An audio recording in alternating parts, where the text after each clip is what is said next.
Halo, assalamualaikum. Berjumpa kembali di channel Siwar TV. Tanpa uang, Rizik ditinggal sendiri. Ditulis oleh Alifur Rahman.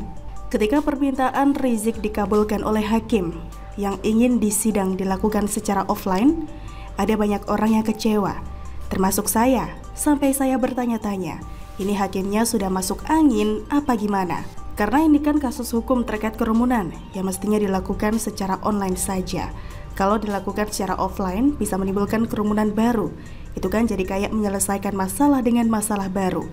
Melunasi hutang dengan hutang ke orang lain, ya gak selesai. Mestinya hakim tegar saja dengan rengekan Rizik yang diam atau mendadak sholat di ruang sidang. Biarin saja, toh terdakwa memang punya hak untuk tidak menjawab atau melakukan pembelaan kok. Proses saja.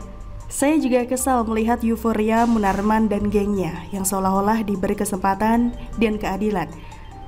Karena untuk orang yang kayak Munarman yang sudah menyebar propaganda hoax penembakan 6 orang FPI itu tidak pantas bicara soal keadilan.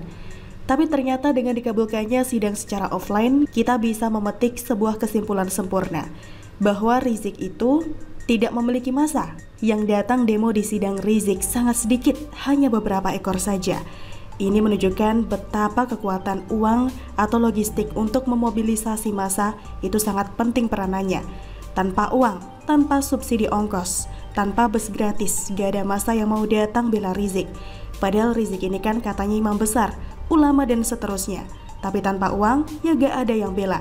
Sampai di sini kita bisa cukup lega karena bohir-bohir yang biasa membiayai Rizik sudah mundur. Maka amanlah negara ini dari demo besar-besaran. Meski sebenarnya ini masih tarik ulur dan belum sepenuhnya clear. Karena kasus Rizik ini mungkin hanya akan membuatnya dipenjara dalam waktu singkat. Sebelum 2024 sudah keluar dan keluar-keluar lagi. Siap kampanye sara lagi. Dan orang yang memanfaatkan Rizik mungkin akan kembali membiayai demi kepentingan politiknya atau minimal kepentingan pertunjukan adu banyak massa. Hal ini penting dalam kampanye. Tapi gak apa-apa, soal kemungkinan buruk di belakang itu kita pikirkan nanti. Yang penting sidang berlangsung damai tanpa demo berarti. Yang penting Rizik masuk penjara dulu. Perkara nanti keluar, mau berulah lagi, ya nanti diproses lagi. Selain itu dalam pengamatan saya, Rizik bukan hanya ditinggal oleh simpatisan tukang demonya. Bahkan pembelaan di media sosial, baik komentar atau tulisan opini para pendukungnya jelas terasa tidak signifikan. Tidak ada bantahan atau pembelaan seperti biasanya. Lagi-lagi ini membuktikan bahwa kekuatan mobilisasi buzzer tanpa subsidi pulsa atau logistik jadi tidak terasa apa-apa. Jadi Rizik bukan sekedar ditinggal para pendemonya, tapi juga cyber army-nya. Sehingga omong kosong kalau mereka selama ini mengaku berjihad atau membela ulama dan sebagainya. Bagi saya ini cukup mengejutkan, karena ternyata Rizik sangat lemah sekali, sangat bergantung pada logistik. Bandingkan dengan kasus Ahok dulu, meskipun yang datang demo juga tidak seberapa, tapi pembelaan di sosial media sangat agresif. Banyak orang bersuara secara sukarela, dan itu yang tidak dimiliki oleh Rizik saat ini. Pemerintah dan aparat kepolisian mestinya bisa memantau hal ini, sehingga ke depan dapat melakukan tindakan yang lebih efektif dan efisien. Pengerahan massa mestinya dilawan dengan pemotongan dana bohir, baik dilakukan dengan cara perampasan atau perampokan di tengah jalan, atau menangkap bohir-bohirnya agar tidak bisa menyalurkan dana.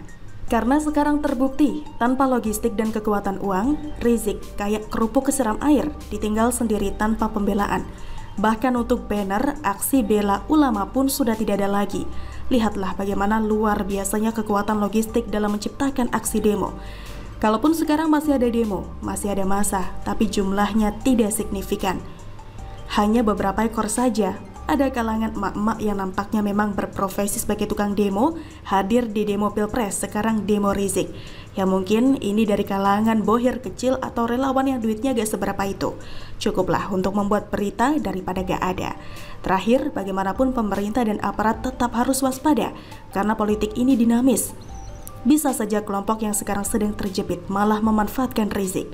Ada kan? Itu loh keluarga si itu, hehehe. Begitulah kura-kura. Bagaimana menurut Anda? Silahkan tulis komen Anda di kolom komentar. Jangan lupa untuk like, subscribe, dan share. Siwar TV pamit, sampai jumpa. Wassalamualaikum warahmatullahi wabarakatuh.